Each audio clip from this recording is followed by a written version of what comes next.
반갑습니다. 하나님께서 오늘 우리에게 주신 말씀은 고린도전서 7장 25절에서 40절까지입니다. 주님께서 처녀들에 대하여 하신 명령을 나로서는 받은 것이 없습니다. 그러나 나는 주님의 자비하심을 힘입어 믿을 만한 사람이 된 사람으로서 의견을 제시합니다. 지금 닥쳐오는 재난 때문에 사람이 현재 상태대로 살아가는 것이 좋다고 나는 생각합니다. 아내에게 매였으면 그에게서 벗어나려고 하지 마십시오. 아내에게서 놓였으면 아내를 얻으려고 하지 마십시오. 그러나 결혼한다고 할지라도 죄를 짓는 것이 아닙니다. 그리고 처녀가 결혼을 하더라도 죄를 짓는 것이 아닙니다. 그러나 그들이 살림살이로 몸이 고달플 것이므로 내가 아껴서 말해주는 것입니다. 형제자매 여러분, 내가 말하려는 것은 이것입니다. 때가 얼마 남지 않았으니 이제부터는 안에 있는 사람은 없는 사람처럼 하고 우는 사람은 울지 않는 사람처럼 하고 기쁜 사람은 기쁘지 않은 사람처럼 하고 무엇을 산 사람은 그것을 가지고 있지 않은 사람처럼 하고 세상을 이용하는 사람은 그렇게 하지 않는 사람처럼 하도록 하십시오. 이 세상의 형체는 사라집니다. 나는 여러분이 염려 없이 살기를 바랍니다. 결혼하지 않은 남자는 어떻게 하면 주님을 기쁘게 해드릴 수 있을까 하고 주님의 일에 마음을 씁니다. 그러나 결혼한 남자는 어떻게 하면 자기 아내를 기쁘게 할 수 있을까 하고 세상 일에 마음을 쓰게 되므로 마음이 나뉘어 있습니다. 결혼하지 않은 여자나 처녀는 몸과 영을 거룩하게 하려고 주님의 일에 마음을 쓰지만 결혼한 여자는 어떻게 하면 남편을 기쁘게 할 수 있을까 하고 세상 일에 마음을 씁니다. 내가 이 말을 하는 것은 여러분을 유익하게 하려고 그러는 것이지 여러분에게 올가미를 씌우려고 그러는 것이 아닙니다. 오히려 여러분이 품위 있게 살면서 마음의 헛갈림이 없이 오직 주님만을 섬기게 하려는 것입니다. 어떤 이가 결혼을 단념하는 것이 자기 약혼녀에게 온당하게 대하는 일이 못 된다고 생각하면 더구나 애정이 강렬하여 꼭 결혼을 해야겠으면 그는 원하는 대로 그렇게 하십시오. 결혼하는 것이 죄를 짓는 것이 아니니 그런 사람들은 결혼하십시오. 그러나 결혼하지 않기로 마음을 굳게 먹은 사람이 부득이한 일도 없고 또 자기 욕망을 제어할 수 있어서 자기 약혼녀를 처녀로 그대로 두기로 마음에 작정하였으면 그것은 잘하는 일입니다. 그러므로 자기 약혼녀와 결혼하는 사람도 잘하는 것이지만 결혼하지 않는 사람은 더 잘하는 것입니다. 아내는 남편이 살아있는 동안에는 그에게 매여 있습니다. 그러나 남편이 죽으면 자기가 원하는 사람과 결혼할 자유가 있습니다. 다만 주님 안에서만 그렇게 해야만 할 것입니다. 내 의견으로는 그 여자는 그대로 혼자 지내는 것이 더 행복할 것입니다. 나도 하나님의 영을 받았다고 생각합니다. 아멘. 첫째, 때가 얼마 남지 않았음을 기억하라. 25절에서 31절까지. 먼저 오늘 본문에서도요. 어제 말씀에 이어 결혼과 독신에 관한 사도 바울의 권고가 계속되고 있습니다. 29절을 보시면요. 형제자매 여러분, 내가 말하려는 것은 이것입니다. 때가 얼마 남지 않았으니. 때가 얼마 남지 않았으니. 이 말은요. 삶의 우선순위를 다시 세우라는 은혜의 부르심으로 해석이 가능할 것 같습니다. 사도 바울이 당시에는 이제 그 로마 제국의 압박과 박해, 극심한 사회적인 불안 가운데 있었어요. 말하자면 26절에서 언급하고 있는 닥쳐오는 재난이 바로 그것입니다. 하지만 사도 바울이 때가 얼마 남지 않았다라고 말하는 이유는요, 그저 이제 재난 때문만은 아닐 것 같습니다. 오히려요, 우리 예수님께서 오실 것이기 때문입니다. 31절 보세요. 말미에 보면 이 세상의 형체는 사라집니다. 지금 이제 우리가 보는 이 세상의 모든 것들, 예를 들면 권력도, 재물도, 명예도, 심지어 이제 슬픔과 기쁨도 그것은 영원하지가 않지요. 결국에는 사라집니다. 이러한 진리를 알 때 여러분 우리는 정말 이제 중요한 것들에 집중하고 영원히 남을 것에 투자할 수 있지 않을까요? 29절에서 또 이제 31절까지를 보시면요. 사도 바울은 연속으로 5가지 역설적 삶의 방식을 제시하는 것을 봐요.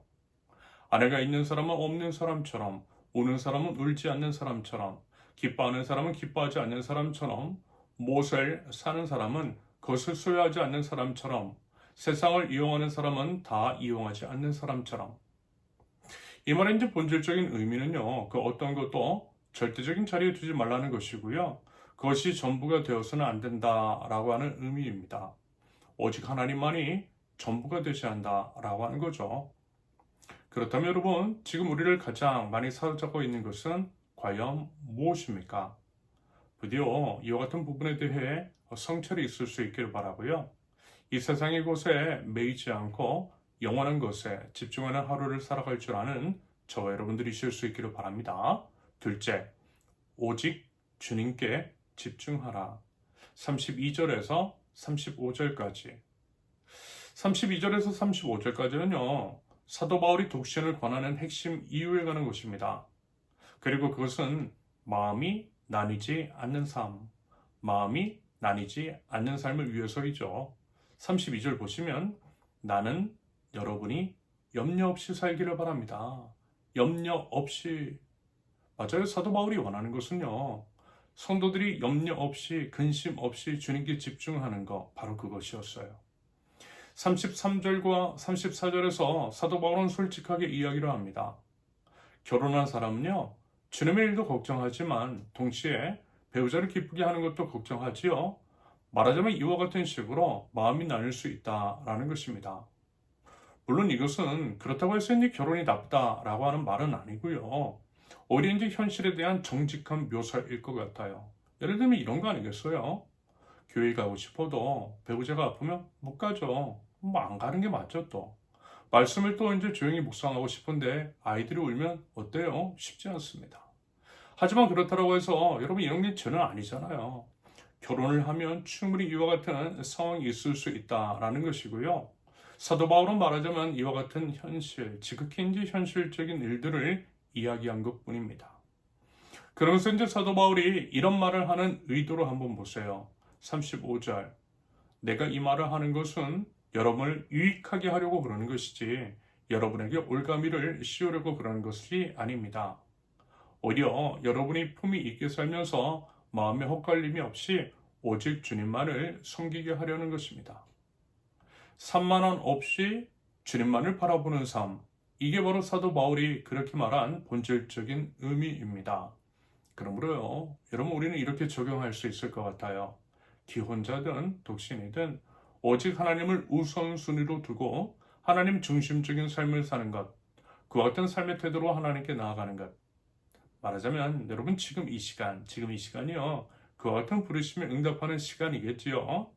부디 오늘 하루도 일상의 삶 속에서 우리 주님께 집중하는 마음과 태도로 나아가는 저와 여러분들, 하나님 나라 백성다운 삶의 모습으로 주님을 예배할 줄 아는 저와 여러분들 모두 되실 수 있기를 바랍니다. 셋째, 방향이 먼저다.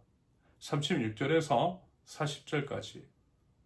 36절에서 40절까지를 보면요. 사도 바울은 결혼에 관한 구체적인 상황들을 다루며 일관된 원칙을 우리들에게 제시합니다. 결혼해도 좋고요. 결혼하지 않아도 좋아요. 그러나 모든 선택은 주님 안에서 이루어져야 한다라는 거죠. 36절에서 38절까지를 보시면 사도 바울은 약혼녀와 결혼하려는 사람에게도 결혼하지 않으려는 사람에게도 모두 잘하는 것이라고 말하고 있습니다. 어느 정도 정죄하지 않아요. 선택 자체보다 선택의 방향이 중요합니다. 그러면서 이제 39절을 보시면 중요한 단서를 붙이고 있죠. 배우자를 선택할 자유가 있지만 다만 주님 안에서만 그렇게 한다라는 거예요. 주님의 뜻을 구하며 주님의 영광을 위한 선택을 하라는 것, 바로 그런 의미입니다. 여러분, 우리 이제 삶에는요, 수많은 선택이 있습니다. 사실 매일매일이 선택의 연속이죠. 사도 바울이 이 본문 전체를 통해서 말하고자 하는 것은 결혼이냐 독신이냐 뭐 이런 거 아니에요. 어떤 선택이든 주님 안에서 하라는 것, 바로 그것입니다. 사도 바울은 본문 25절에서 자신의 의견을 주님의 명령이라 하지 않고요. 주님의 자비하심을 힘입어 믿을 만한 사람이 된 사람으로서 하는 것이라고 겸손하게, 겸손한 태도로 밝히고 있습니다. 그리고 이제 40절에서도 보시면요. 내 의견으로는 이라고 말해요. 무슨 얘기냐? 자신의 의견을 절대화하지 않고 있다라는 것이고요. 오히려 하나님의 성령을 의지하고 있다라는 것입니다. 맞아요, 여러분. 완벽한 선택이 있는 게 아닙니다. 지혜로운 선택도 중요하지만요. 더 중요한 것은 뭐예요? 선택의 과정 속에서 우리 하나님 의지하는 거예요. 기도하며 말씀 앞에 서며 성령의 인도하심을 구하는 것, 바로 그것입니다. 그러므로 여러분, 혹시라도 오늘 결정해야 할 것, 선택해야 할 것이 있다면 여러분 그 모든 것을 우리 주님 앞으로 가져가자고요. 주님 앞에 내어놓고 주님께 맡겨드릴 수 있기를 바랍니다. 주님께 우리 모든 것들의 주도권을 내어드리고요. 주님의 뜻 안에서 모든 것들을 함으로써 하나님께 영광을 올려드릴 줄 아는 저와 여러분들 모두 되실 수 있기를 예수님의 이름으로 축원합니다. 함께 기도합니다. 아버지 하나님, 때가 얼마 남지 않았음을 기억하고 오직 영원한 것을 위해 영원하지 않은 것을 기꺼이 포기할 줄 아는 지혜와 믿음으로 살아가는 저희들에게 없어서 오직 하나님께 시선과 초점을 맞추며 모든 것을 중심에 우리 예수님을 두고 예수님의 뜻과 영광을 위해서 살아가는 저희들, 요동하는 세상 속에서 흐트러짐 없이 오직 주님만을 섬길 줄 아는 저희들 수 있도록 주님 인도하여 주옵소서. 예수님의 이름으로 기도합니다. 아멘. 하나님께서 오늘 우리에게 주신 말씀과 각자의 기도 제목을 놓고 우리 잠시 기도합니다.